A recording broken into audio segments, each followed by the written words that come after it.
turns away, until your brother's anger turns away from you, and he forgets what you have done to him. Then I will send and bring you from there. Why should I be bereft of you both in one day? Then Rebekah said to Isaac, I loathe my life because of the Hittite women. If Jacob marries one of the Hittite women like this, one of the women of the land, what good will my life be to me? Chapter 28. Then Isaac called Jacob and blessed him and directed him, you must not take a wife from the Canaanite women. Arise, go to Padan Aram, to the house of Bethuel your mother's father, and take as your wife from there one of the daughters of Laban, your mother's brother. God Almighty bless you and make you fruitful and multiply you, that you may become a company of peoples. May he give the blessing of Abraham to you and to your offspring with you, that you may take possession of the land of your sojournings that God gave to Abraham. Thus Isaac sent Jacob away, and he went to Padan Aram to Laban, the son of Bethuel, the Aramean, the brother of Rebekah, Jacob's and Esau's mother. Verse 6. Now Esau saw that Isaac had blessed Jacob and sent him away to Padan Aram to take a wife from there, and that as he blessed him, he directed him, you must not take a wife from the Canaanite women, and that Jacob had obeyed his father and his mother and gone to Padan Aram.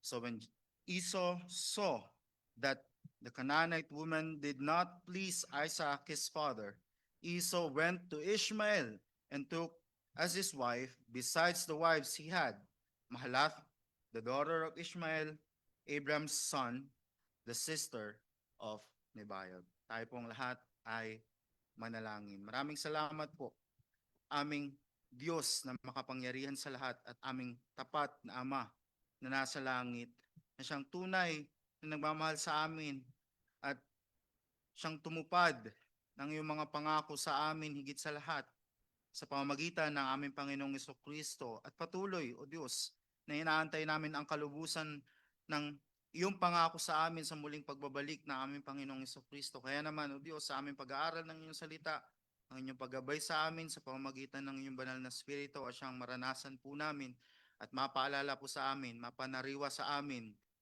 makintal sa aming mga puso't isipan ang yaman ng Ebanghelyo na iyong pinahayag po sa amin, patuloy na pinapahayag sa aming kalagitnaan. At sa gayon, Panginoon, kami ay makatugon ng may pasasalamat sa inyong kagandahang loob sa bawat isa po sa amin. Maraming pong salamat, O Diyos, sa pamamanalangin sa pangalan ni Kristo Jesus. Amen. Tayo pong lahat ay makakaupo na. Ang ating pong mensahe sa umagang ito ay entitled, That You May Become a Company of Peoples. That you may become a company of peoples. At ito po yung mismo nabasa po natin sa talata na ating binasa kanina. At ito po, makikita po natin sa ating talata as we continue our study sa Book of Genesis. Tayo po ay ngayon consider natin kung paanong ang Diyos ay tapat at sa kanyang makapangyarihang pagkilos ay kanya pong isinakatuparan yung kanyang mabiyayang pagliligtas, planong pagliligtas na kanyang ipinangako kay Abraham sa pamamagitan ng una pagpasa kay Isaac, and ngayon ay sa pamamagitan naman ni Jacob na anak ni Isaac at Rebekah ang bunsong anak nila. At sa kabila, ito'y naisakatuparan sa kabila ng sinful schemes, hostility, and opposition ng mga kaaway ng Diyos. At kabahagi dito, nakakalungkot, makikita natin ang panganay na anak ni Isaac and Rebecca na walang iba kundi si Esau. Trinay niya na i-hinder yung purpose ng Panginoon, ng Diyos, ngunit sa kapangyarihan ng Diyos, ayon sa kanyang sovereignty and kanyang faithfulness, ay makikita natin na walang anumang tao o walang sino mang tao ang makakapigil sa kanyang kalooban ng pagliligtas. Kaya naman, in summary, ang mensahe natin sa umagang ito ay mauunawaan natin sa mga salitang ito. Because our God is a sovereign and steadfast Lord who has already fulfilled this gracious promise of redemption through Jesus Christ, we can take comfort that there is nothing to fear as we live as exiles, pilgrims, and sojourners in this world. Minsan pa mga kapatid, because our God is the sovereign and steadfast Lord who has already fulfilled this gracious promise of redemption through Jesus Christ, we can take comfort that there is nothing to fear as we live as exiles, pilgrims, and sojourners in this world. Habang inaantay natin yung kalubusan ng katuparan ng mga pangako ng Diyos sa atin, na natamo natin, napasa atin sa pamamagitan ni Kristo Jesus. Ang talata natin ngayon ay mahati sa tatlong bagay.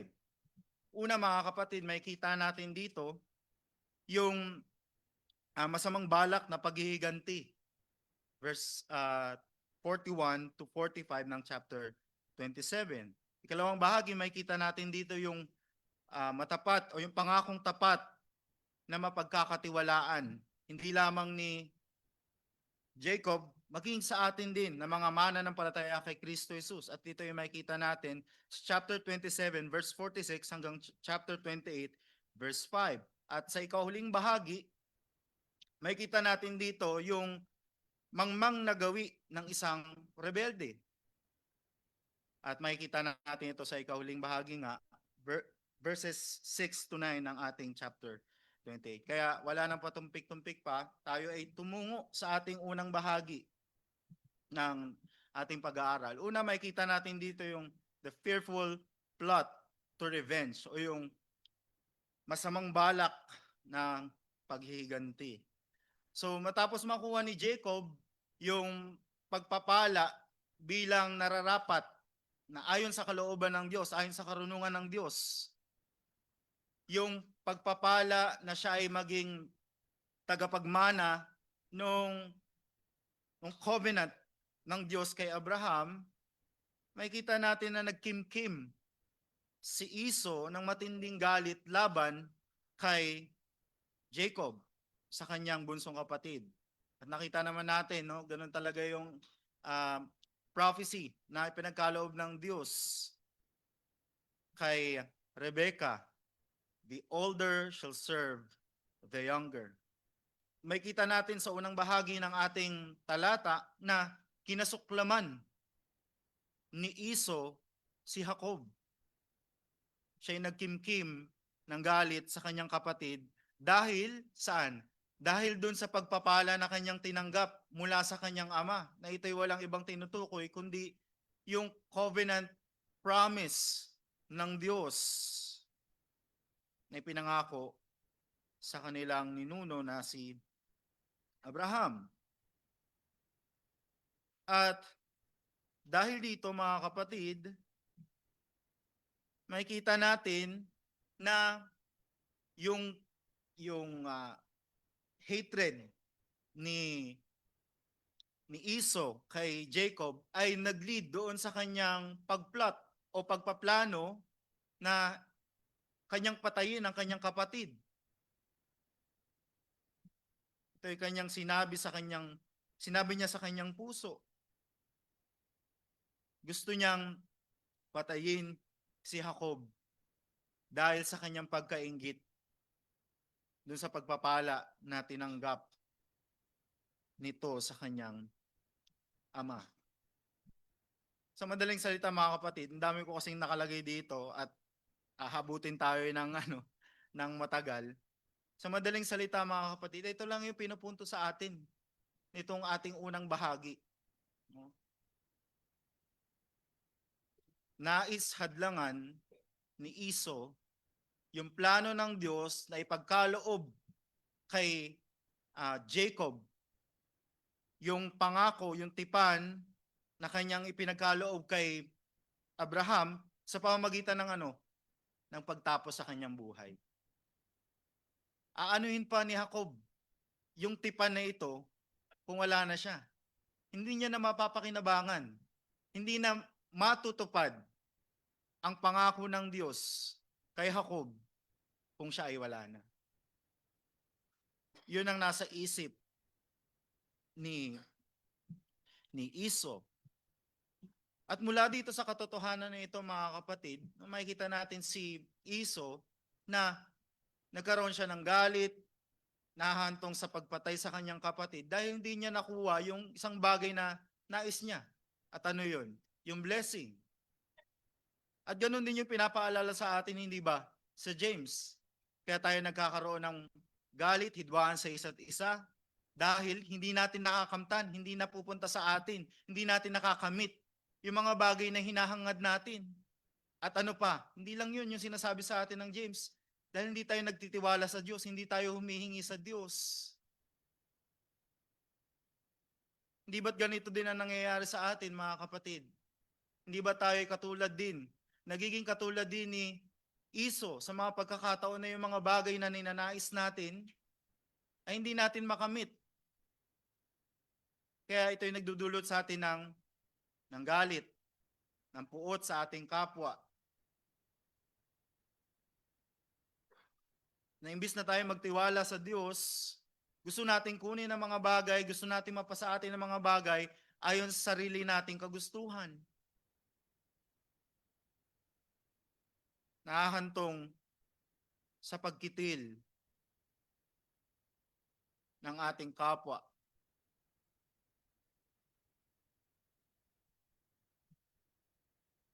Pinapaalala sa atin na sa halip na magtanim tayo ng sama ng loob o galit sa ating kapatid, hindi lamang sa ating kapatid sa pananampalataya, kundi in general, no? Sa ating kapwa. Ngunit higit lalo sa ating mga kapatid sa pananampalataya, ay magpakita tayo ng pag-ibig sa isa't isa. Huwag nating tularan si Iso. Dahil ang pagkatawag sa atin ng Diyos ay hindi kamuhian natin ang isa't isa, kundi mahalin natin ang bawat isa. Mahalin natin ang isa't isa. Ito ang kalooban ng Diyos sa atin para sa kanyang kapurihan at para din naman sa ating ikabubuti. Ito yung sinabi ni Jacob, ni Iso rather. Papaslangin ko yung aking kapatid. At ito'y gagawin niya matapos ang kamatayan ng kanyang ama na malabo na ang paningin at napakatanda na. Ito yung kanyang plano. Plano niyang hadlangan, sa madaling salita, yung kalooban, layunin ng Diyos. Napakinggan natin yung malinaw na sinasabi sa atin ng katotohanan na ito sa ating passage na tinuturo sa atin ng Biblia sa pamamagitan ng comment. Let me read to you yung comment ni Matthew Henry concerning this. Those who think to defeat God's purposes will undoubtedly be disappointed themselves. Who can disannul what God has spoken? Men may fret at God's counsels, but cannot change them. Maaring ang mga tao, dahil sa ating pagiging makasalanan, pagiging makasarili, nais hadlangan ang kalooban ng Diyos. Pero tandaan natin ito, mga kapatid, hindi tayo magtatagumpay. O walang sinumang tao na naghahangad na hadlangan ang kalooban ng Diyos ang magtatagumpay. Hindi lamang tao, lahat ng kaaway ng Diyos, maging si Satanas, ay hindi magtatagumpay laban sa Diyos. Dahil ang Diyos ay hindi lamang sovereign, makapangyarihan sa lahat, kundi siya rin ay tapat sa kanyang kapangyarihan ay maisa sa katuparan ng lahat ng kanyang plinano noon pa man. Ang titignan natin mga kapatid, alalahanin natin, again, to reiterate yung aking naisip punto. Mga kapatid, lagi nating alalahanin na ang makapangyarihan at tapat na Diyos ay tiyak ng magsasakatuparan ng kanyang mga layunin at walang sino man ang makahahadlang sa kanyang plano. Kaya sa gitna ng anumang pagsubok sa ating buhay, huwag tayong mangamba sapagkat tiyak na matutupad ang pangako ng Diyos sapagkat tayo ay kabilang kay Kristo sa pamamagitan ng pananampalataya sa Kanya. Malinaw itong kino-communicate sa atin sa Romans chapter 8, verses 38 to 39. Na ano yun? No? Walang makakapaghiwalay sa atin sa pag-ibig ng Diyos sa pamamagitan ni Kristo Jesus. Tingnan natin, hindi ang kamatayan, hindi may hihiwalay doon sa katotohanan na ang Diyos ay minamahal si Jacob ng kamatayan o ng buhay. Hindi ang mga anghel o ang kapangyarihan, hindi ang kasalukuyan o ang hinaharap ni anumang nilikha. Sa pamamagitan ng ating Panginoong Kristo, walang makakapaghiwalay sa atin sa pag-ibig ng Diyos. Sa pamamagitan ni Kristo Jesus, ang lahat ng mga pangako ng Diyos ay amen. At itong bagay na ito na plinano, sinabi ni Iso sa kanyang sarili, sa kanyang puso, ay naisambit niya sa kanyang bibig. Hindi ba malinaw din na sinasabi sa atin ng salita ng Diyos? Kung ano ang laman ng puso, ay sinasambit ng bibig. Diba? Kaya ito ay nalaman ni Rebecca.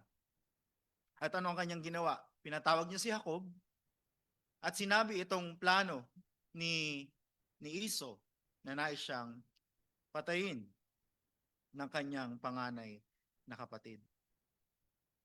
At makikita din natin no, na dito sa bahaging ito na dumating na yung pagkakataon o yung panahon, yung bagay na ikinatatakot ni Rebecca.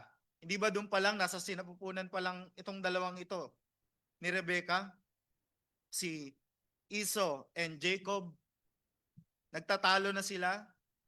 Di ba ano yung sinabi ni Rebecca? Sabi niya, di ba, kung ganito lang din naman, bakit pa ako nabubuhay? Nagtatalo yung dalawang anak ko sa aking sinapupunan. Dumating na yung pagkakataon, humantong sa ganitong pagkakataon, yung mga actions ni Rebecca. Na sa pamamagitan din naman niya, o dahil din naman sa kanyang ginawa, kaya itong si Esau ay gustong patayin ang kanyang kapatid na si Jacob. Hindi ba't kagagawan din naman niya? Ganun na lamang yung kanyang pagmamahal kay Jacob.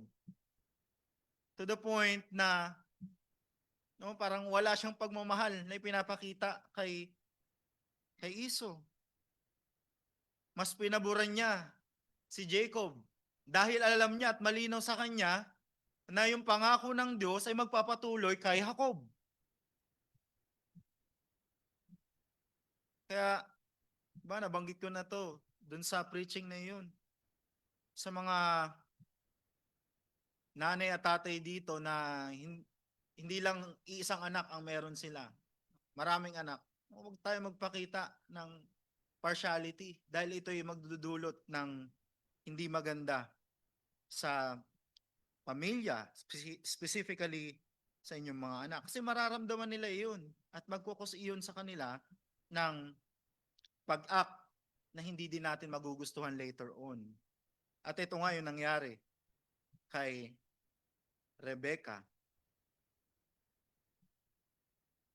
Ang titignan natin dito mga kapatid, nire-rip ni Rebecca yung kanyang mga ginawa noon.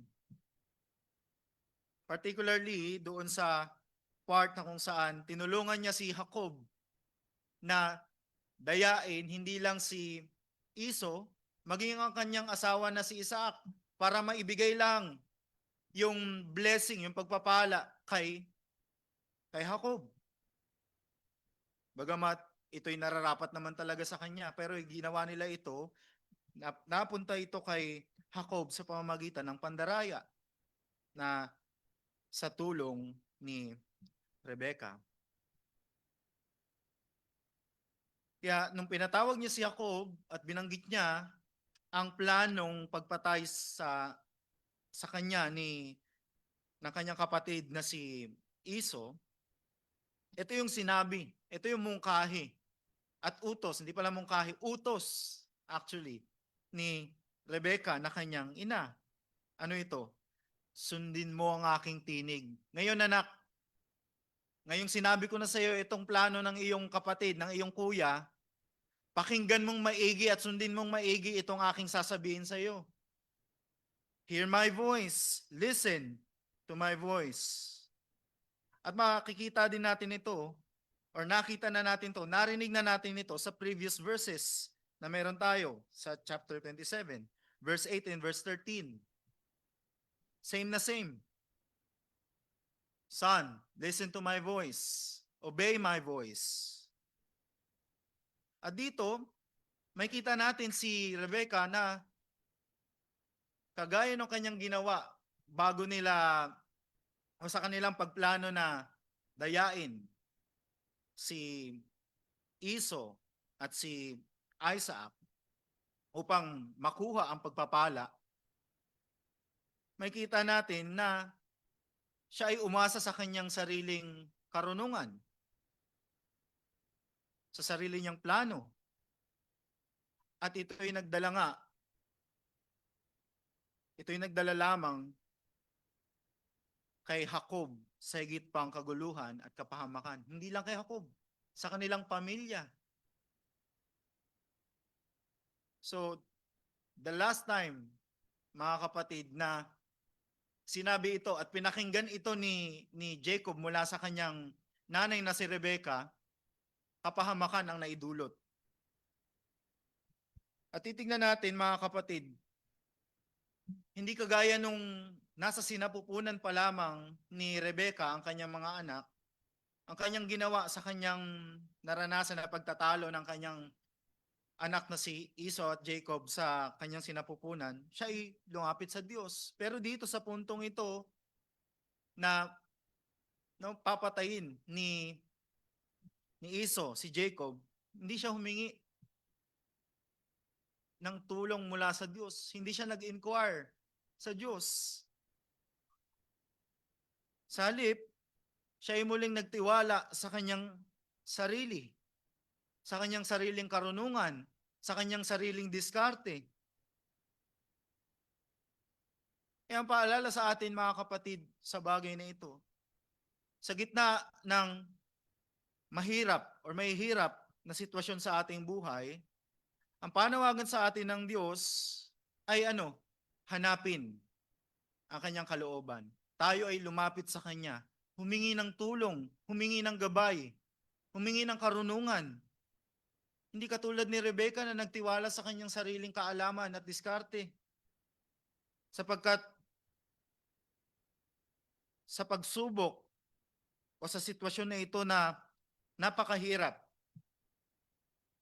doon natin masusumpungan yung karunungan na nagmumula sa Diyos. Pakinggan natin maigi ito, mga kapatid. Kaya't hindi takot sa tao ang dapat gumabay sa atin sa mga ganitong klaseng pagsubok sa ating mga buhay, mga suliranin sa ating buhay, kundi takot sa Diyos na siyang pinagmumula ng tunay na karunungan. Hindi tayo magmamarunong, kaya naman namin to, Panginoon, kaya ko naman to, ako nang bahala. Hindi ganun yung ating iisipin. Kundi ang ating iisipin ay hindi ko to kaya, Panginoon. Kaya ako hihingi ng tulong sa iyo. Hihingi ng gabay, hihingi ng karunungan. Isa pang bagay na kailangan natin makita din dito, eh wag nating sundin yung tinig ng tao. Hindi ba't yun yung sinabi ni Rebecca sa kanyang anak na si Jacob? Obey my voice. Listen to the voice of your mother. Huwag nating sundin ang tinig ng tao, kundi ang tinig ng Diyos. Sapagkat siya ay hindi nagkakamali, hindi katulad natin ng mga tao na maraming pagkakataon sa ating mga buhay, nagkakamali tayo sa mga advices na nabibigay natin.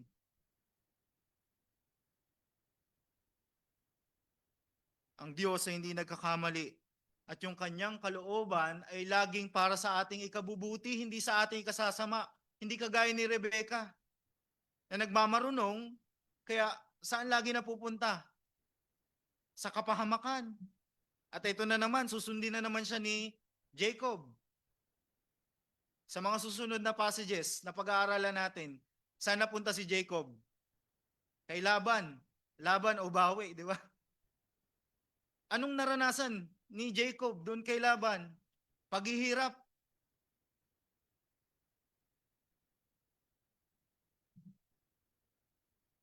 Alam natin mga kapatid na mahal ni Rebecca si Jacob. Walang duda. Kaya handa siyang gawin ang lahat, kahit nga yung mali. Ano? Handa niyang gawin ang lahat para lang sa kapakanan ni Jacob. Ngunit sa halip na kabutihan, kaguluhan at kapahamakan ang idinulot nito. Hindi lang kay Jacob, again, kundi sa kanyang buong pamilya. Sa kabilang banda, ito yung kagandahan ng mabuting balita mga kapatid. Sa kabilang banda, ang Diyos Ama na lubos na nagmamahal sa kanyang mga anak ay gumawa at nagpapahintulot ng lahat ng bagay para sa kanilang ikabubuti, para sa ating ikabubuti. At ang pinakadakilang patunay na ang Diyos ay nagmamahal sa atin at ang lahat ng bagay na ginagawa niya sa atin ay para sa ating kabubuti, ang patunay nito ay ang kanyang pagtupad sa kanyang pangako sa pamamagitan ng pagsugo ng kanyang anak, ang kanyang bugtong na anak na si Kristo Jesus upang mamatay sa krus ng Kalbaryo para sa atin habang tayo mga makasalanan pa. At alam natin, sinasabi sa salita ng Diyos, diba? All things work together for our good. Oo, alam na natin ito. Kahit yung mga masasamang bagay na nangyari sa ating buhay, it's for our good.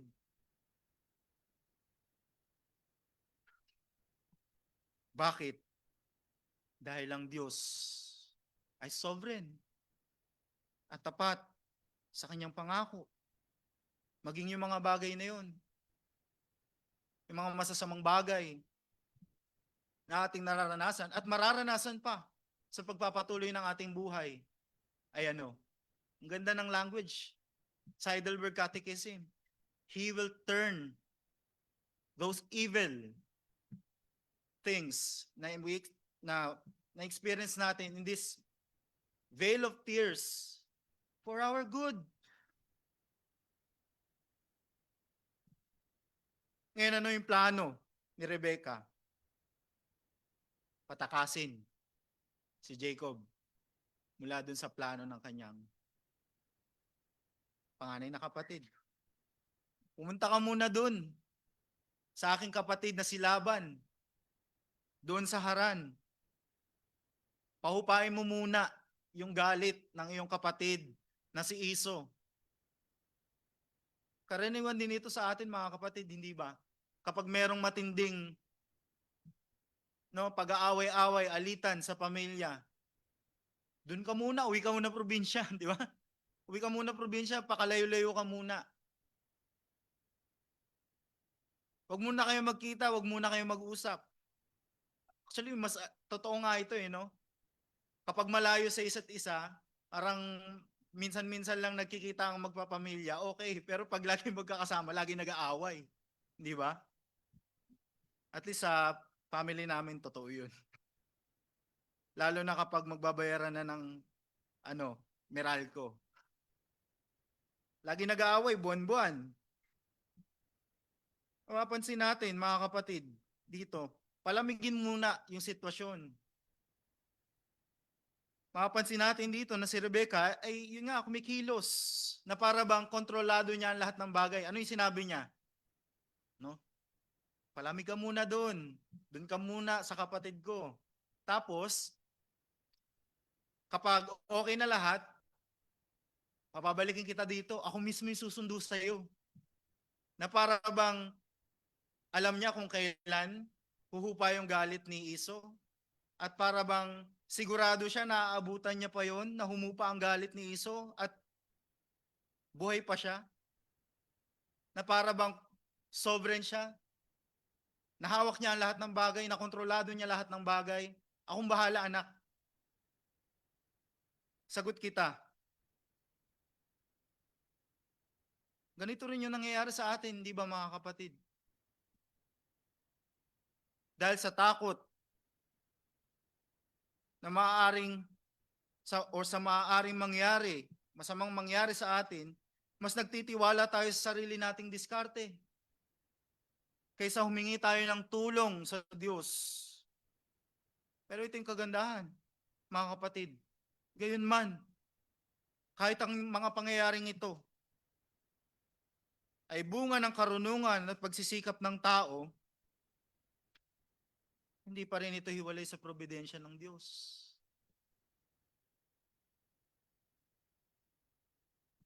Pinahintulot ng Diyos na mangyari ang mga bagay na ito.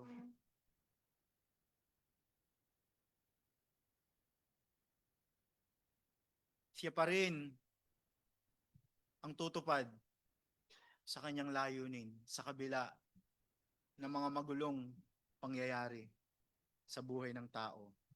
Particularly sa atin, specifically sa atin, ng mga kabilang sa kanyang bayan. At dito mga kapatid, pinakita sa atin yung balak nga ni Iso na magiganti laban sa kanyang kapatid. Si Jacob, may Isaac na naman ako. No? At yung panganib nga, ang idinudulot nito, yung galit ng tao ay panganib lamang ang may dudulot.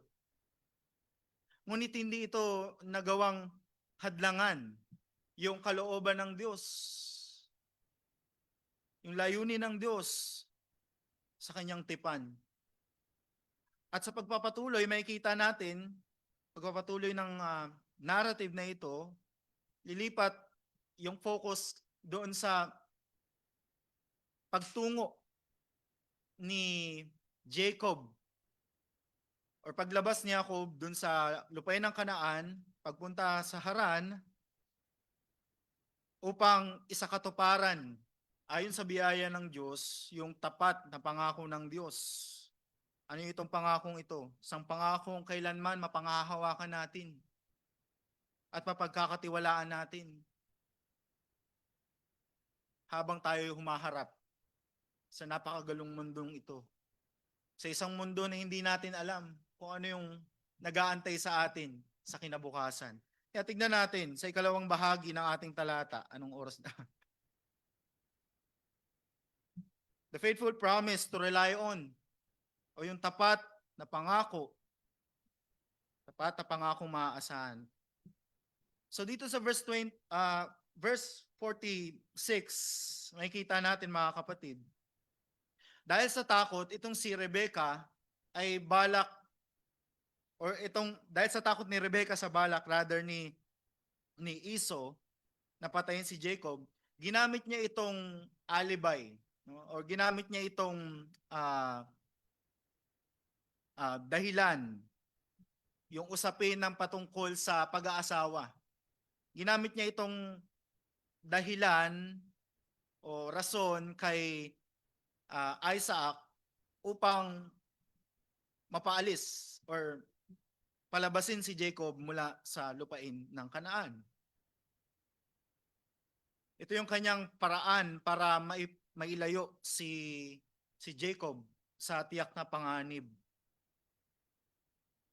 At dito may mga commentator na naniniwala na si Isaac ay walang alam regarding, or may alam rather, may alam regarding dito sa plano ni Iso na pagpatay kay Jacob. Pero kung babasahin natin sa ating talata, wala siyang alam. Hindi niya alam. Hindi din binanggit ni Rebecca itong plano ni Isaac, ni Esau. Kaya again, ito'y bibigyan diin ko to yung ginamit lamang ni Rebecca na rason ito, yung pag-aasawa, upang makumbinsi si Isaac na palabasin si Jacob.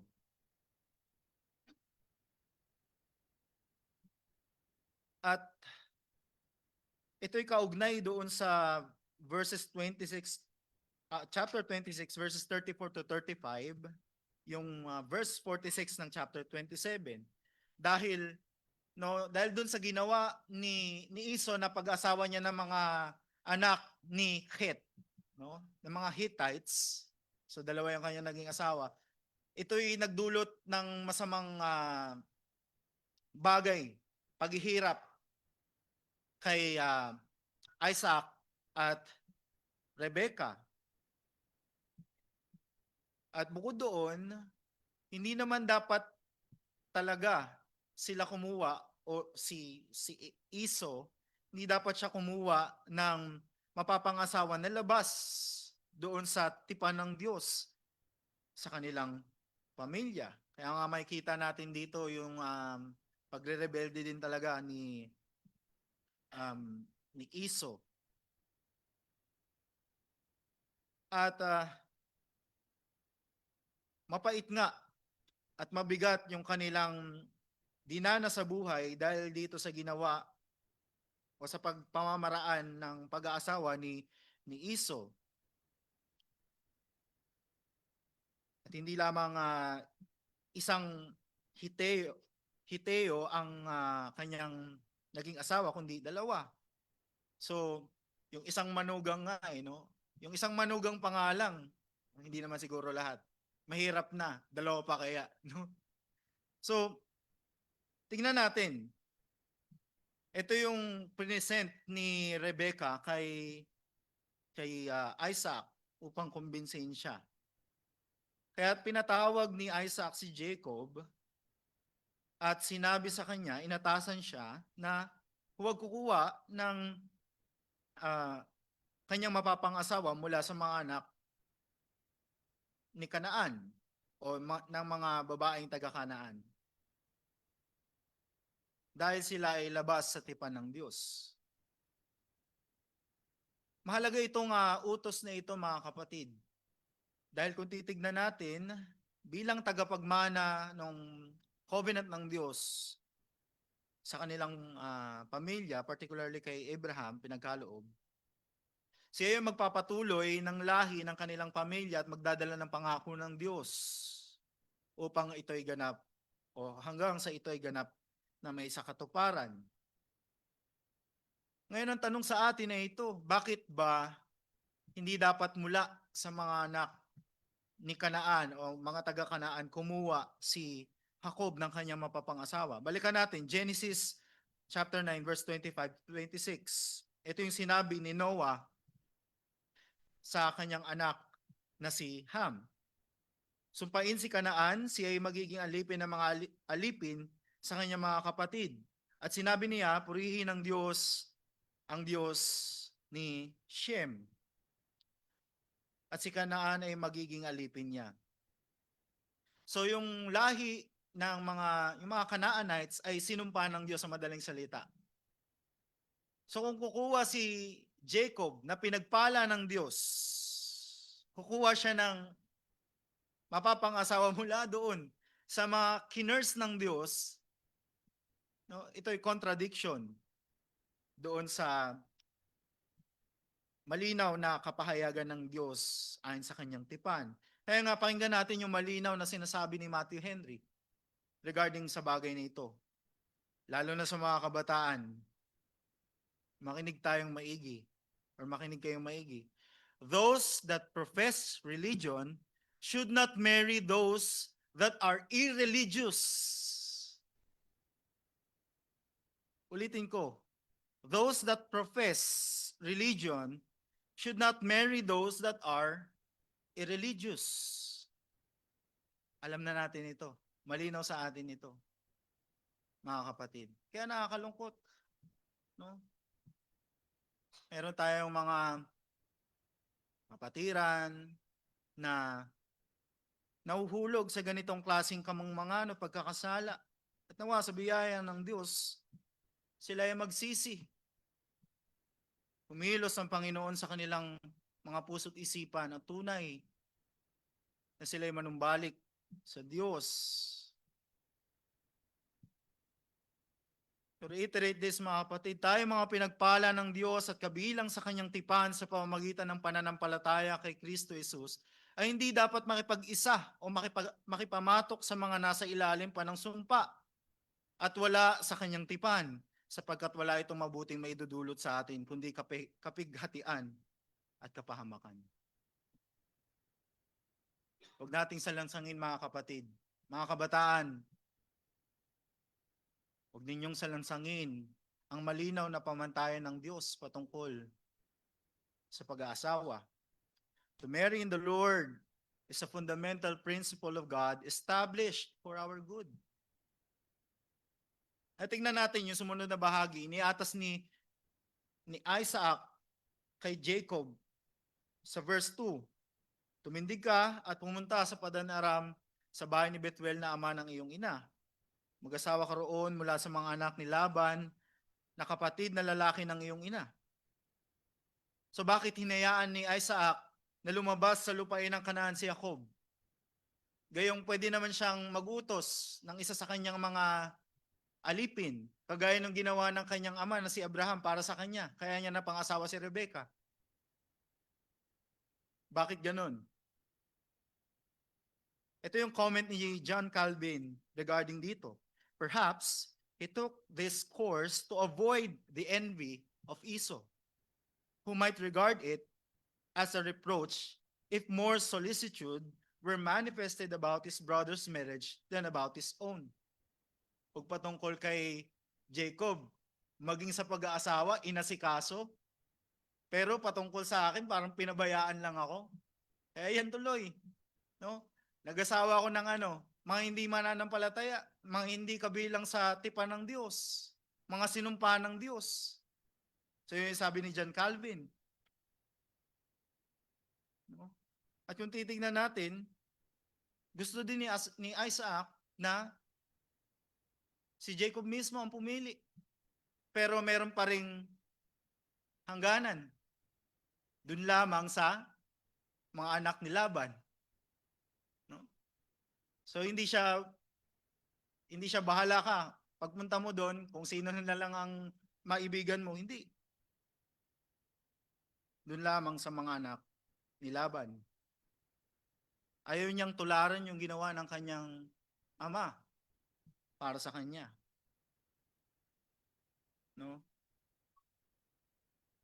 Gusto ni Isaac para kay Jacob ay magkaroon siya yung tinatawag na organic encounter. Organic encounter. Pero sa madaling salita, mga kapatid, hindi yun yung niloob ni Isaac para kay Jacob. Hinayaan ni Isaac si Jacob na kanyang anak na tumungo doon sa Haran at pumili mula sa isa sa mga babaeng anak ni Laban na kapatid ni Rebecca.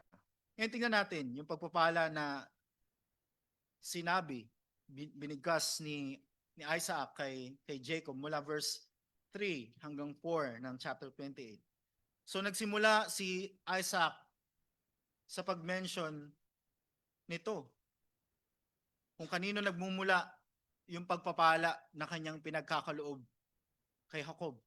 And God Almighty, or El Shaddai, bless you. Or the God most powerful, bless you. Hindi ito yung Diyos na tinutukoy ng iba na nakadepende sa pagbaliktad ng payong, no? Ito yung tunay na Diyos, na makapangyarihang Diyos, may lalang ng langit at lupa. Ang Diyos ni Abraham, ang Diyos ni Isaac, na siya rin namang Diyos na dapat paglingkuran, pagkatiwalaan ni Jacob sa kanyang paglabas, sa kanyang paglalakbay mula sa lupain ng Kanaan patungo sa Padan Aram sa Haran. Kaya mga kapatid, pakinggan natin na ang Diyos na makapangyarihan sa lahat ay tiyak na pagpapalain ang kanyang mga tinawag na makipagtipan o sa pakikipagtipan sa Kanya. Ang Diyos ang magpapala kay Jacob. At ganoon din sa atin. Ang Diyos ang siyang nagpala sa atin sa pamamagitan ng tipan, bagong tipan, na isinakatuparan ng ating Panginoong Jesucristo. Ito yung panalangin at basbas ni Isaac sa kanyang anak. Siyang tagapagmana ng mabiyayang pangako ng Diyos kay Abraham. Ito yung dagdag pa niya. And make you fruitful and multiply you, that you may become a company of peoples. Kung saan natin kinuha ang ating ang title ng ating mensaheng ito. May He give the blessing of Abraham to you and to your offspring with you, that you may take possession of the land of your sojournings that God gave to Abraham. At gusto kong pagtuunan natin ng pansin yung phrase dito, particular yung that you may become a company of peoples. Yung word na company ay maaari ding isalin sa assembly or congregation. Yung gamit o yung ginamit na word dito in the original language ay yung kahal, which implies a gathered community of people. At kinalaunan, itong word na ito, kahal, a gathered community of people, assembly, congregation, ginamit patungkol sa bayang Israel as an assembly and congregation that belongs to the Lord. And according sa Gesenius Hebrew Chaldee lexicon, it also imply a crowd of nations. Hindi lang siya assembly, a congregation, a group of people, kundi a crowd of nations. Ngayon, ano yung gusto kong i-point dito sa bahaging ito? Ito mga kapatid, katulad ng ipinangako ng Diyos kay Abraham sa pamamagitan ng kanyang binhi, ay mapagpapala ang lahat ng mga bansa sapagkat sila ay magiging kabilang sa mabiyayang tipan ng Diyos. Hindi lamang ang bayang Israel, pagkat isang bayan lang sila, isang bansa lang sila. At kung tutuusin, kung titignan natin sa Joshua kung saan chapter 26 to be specific, no? Na take possession na nila yung land of Canaan, bumalik na sila sa lupain ng pangako as people of God, may kita natin 2 to 3 million lang sila. Hindi naman sila ganun karami, mas marami pa nga tayong Pilipino sa kanila. At again, isang bansa lang sila, the nation Israel. Pero ang pangako ng Diyos kay Abraham, di ba? Ang pangako ng Diyos kay Abraham, sa pamamagitan niya mapapagpala ang lahat ng mga bansa. Sapagkat sila ay magiging kabahagi sa bayan ng Diyos. Ang katuparan ng mga pangako ng Diyos kay Abraham ay matatagpuan natin kay Kristo Jesus at sa pamamagitan ng kanyang ginawa, mga kapatid. At ito'y malinaw na isinulat sa atin ni Apostol Pablo. Galatians chapter 3 verse 28 to 29.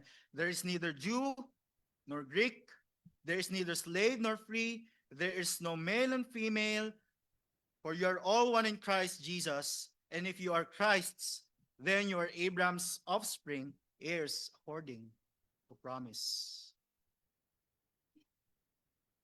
Ito yung daladalang pag-asa ni Jacob sa kanyang paglalakbay. Ang Diyos ng tipan at ang tipan ng Diyos. Ang Diyos ng pangako at ang pangako ng Diyos. Ito yung matibay niyang sandigan at siyang magdudulot sa kanya ng lubos na kapanatagan Hindi niya alam kung ano yung kahihinatnan niya sa kanyang paglalakbay. At katulad niya mga kapatid, tayo din ay may pawang manlalakbay din lamang sa mundong ito. Hindi natin alam kung ano ang nag-aantay sa atin o ano ang mga bagay na ating kakaharapin sa pagpapatuloy ng ating buhay hanggat hindi pa dumadating ang ating Panginoong Kristo. Ngunit ito mga kapatid, ang tanging kaaliwan at kapanatagan natin ay ang makapangyarihan at tapat na Diyos na siyang nagbilang sa atin upang maging kabahagi sa kanyang mabiyayang tipan. At ito pa, hindi ka nag-iisa. Hindi ka nag-iisa. Nariyan ang iyong mga kapwa manlalakbay, mga kapwa kabahagi sa mabiyayang tipan, mga kapwa kabahagi sa pamilyang itinataguyod ng Diyos ayon sa kanyang biyaya. Hindi lamang tayo kabilang sa bayan ng Diyos, tayo ay kabilang sa kanyang pamilya. Kaya nga ang tawag natin sa bawat isa, hindi ba? Kapatid. Hindi man tayo magkakapatid sa dugo, tayo magkakapatid sa pananampalataya. Kaya mga kapatid, mula dito sa tapat na pangako ng Diyos na maaasahan, kung saan makikita natin yung pagpapatuloy ng pagpapala ng Diyos sa pamamagitan ng paghayo ni Jacob ayon sa kalooban ng Diyos, pupunta tayo sa ikatlong bahagi ng ating talata. Ang mangmang na gawin ng isang rebelde o yung the foolish pattern of a rebel. Muli tayong binabalik ng ating talata kung paano nagumpisa ito kay Iso. At dito makikita natin na si Iso ay nakita niya na pinagpala at isinugo ni Isaac si Jacob na kanyang bunsong kapatid upang humanap ng mapapangasawa doon sa Padan Aram. At dito malinaw sa kanya, narinig niya na hindi pinahintulot ni Isaac kay Jacob na siya ay kumuha ng asawa mula sa mga taga-Kanaan. At kung paanong sinunod ni Jacob yung kalooban ng kanyang ama, yung utos ng kanyang ama, yung kagustuhan ng kanyang ama, ay yun din yung nais niyang pakita.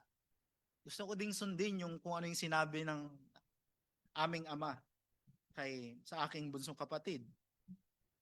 Ngunit ito mga kapatid, hindi nga siya nag-asawa ng isang taga-Kanaan, ngunit siya naman ay kumuha ng kanyang mapapangasawa, dagdag sa mga anak ni Kit na kanyang naging asawa na, mula naman sa mga anak ni Ishmael na si Mahalat. At katulad ng mga anak ni Kit at ng mga taga-Kanaan, ang mga anak ni Ishmael ay hindi kabilang sa mga tumanggap ng tipan ng Diyos. Kaya, same. Naulit na naman yung kanyang ginawa. Yung pattern, foolish pattern ng isang rebelde. Yung kanyang pagsunod sa inuutos ng kanyang ama kay Jacob ay ginawa niya lamang para magpanggap bilang isang pagpapanggap, hypocrisy. Kahit ano yung kanyang gawin mga kapatid, hindi na magbabago yung kalooban ng Diyos. Hindi para sa kanya yung pagpapala. Hindi kabilang sa kanya yung tipan ng Diyos. Yung layunin ni Iso ay mapasaya yung kanyang ama na si Isaac, hindi ang sundin ang kalooban ng Diyos.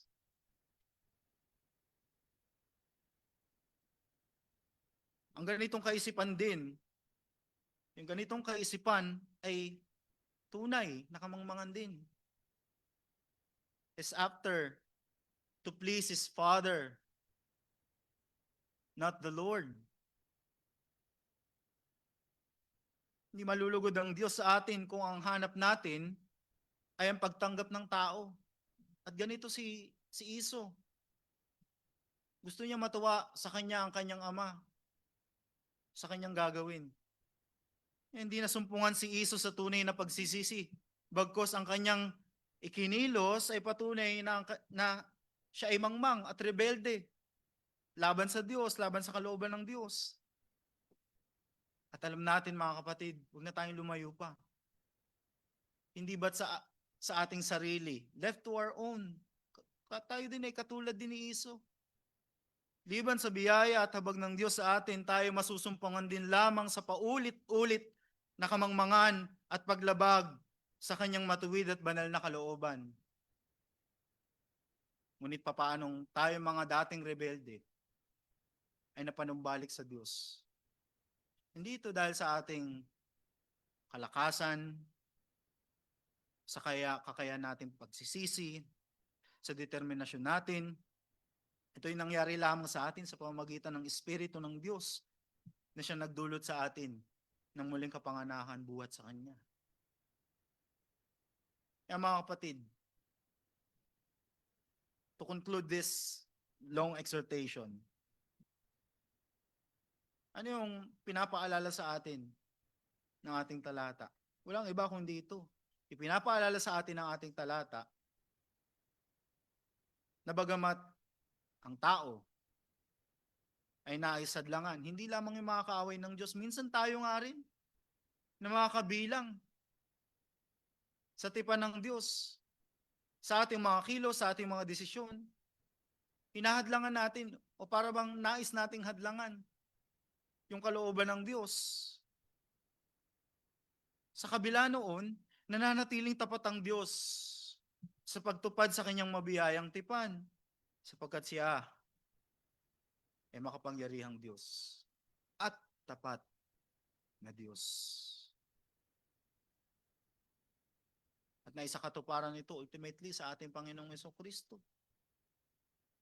Ano pa ang pinapaalala sa atin ng ating talata, ang katotohanan na ito?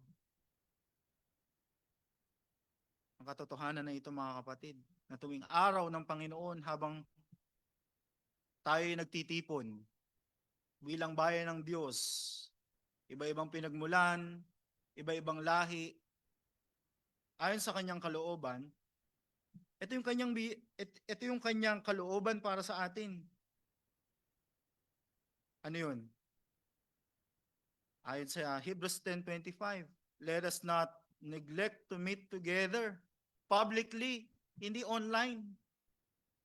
No, bagamat meron tayong mga kapatid na nakikinig online, no? Pero ang kalooban ng Diyos sa atin, publicly we gather ourselves as people of God to show to the world that we belong to God.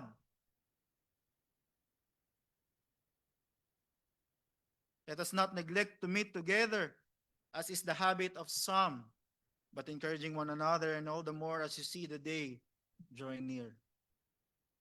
Nasisilayan natin yung katuparan ng kanyang pangako sa atin na ano? Ang Diyos ang siyang magagather ng kanyang people, ang kanyang bayan, mula sa iba't ibang lahi. At ang bawat pagtitipon natin ay pasinay lamang, glimpse ng araw na kanyang itinakda sa muling pagpaparito ng ating Panginoong Jesucristo. Lastly, let me read it to you. Yung sinasabi sa atin sa Revelation chapter 7 verse 9 to 12. After this I looked, and behold, a great multitude that no one could number, from every nation. Hindi yun yung pinanggalingan ng no. From every nation, from all tribes and peoples and languages, standing before the throne and before the Lamb, clothed in white robes, with palm branches in their hands, and crying out with a loud voice, salvation belongs to our God, who sits on the throne, and to the Lamb. And all the angels were standing around the throne and around the elders and the four living creatures, and they fell on their faces before the throne and worshiped God, saying, Amen. Blessing and glory and wisdom and thanksgiving and honor and power and might be to our God forever and ever. Amen. Yan ang inaantay natin mga kapatid. Na hindi lang tayo magkikita-kita, Lord willing, Kung tayo tunay na mananampalataya kay Kristo Jesus. On that great day, makakasama na natin yung mga mananampalataya kay Kristo Jesus na nauna na sa atin, na namatay na. At hindi lang yun, yung mga mananampalataya sa iba't ibang dako ng mundong ito, iba't ibang lahi. At doon ay magtitipon-tipon tayo as one people of God. The consummation of God's promise to Abraham that all nations shall be blessed through your offspring. Kaya wag natin squander yung opportunity, privilege na pinagkakaloob sa atin ng Diyos every Lord's Day. Na tinatawag tayo ng Diyos upang sumamba sa Kanya, mapaalalahanan ng katotohanan na ito. Na ano? Na ano, mga kapatid? That we are the people of God. We are God's congregation, assembly, a company of peoples through Christ, our Lord and Savior. At ito din ang nais natin sa ating mga kamag-anak, kapamilya, kapatid, kaibigan, katrabaho, mga kakilala, na nais natin sila din ay sumampalataya kay Kristo Jesus at maging kabahagi ng bayan ng Diyos at mapasama,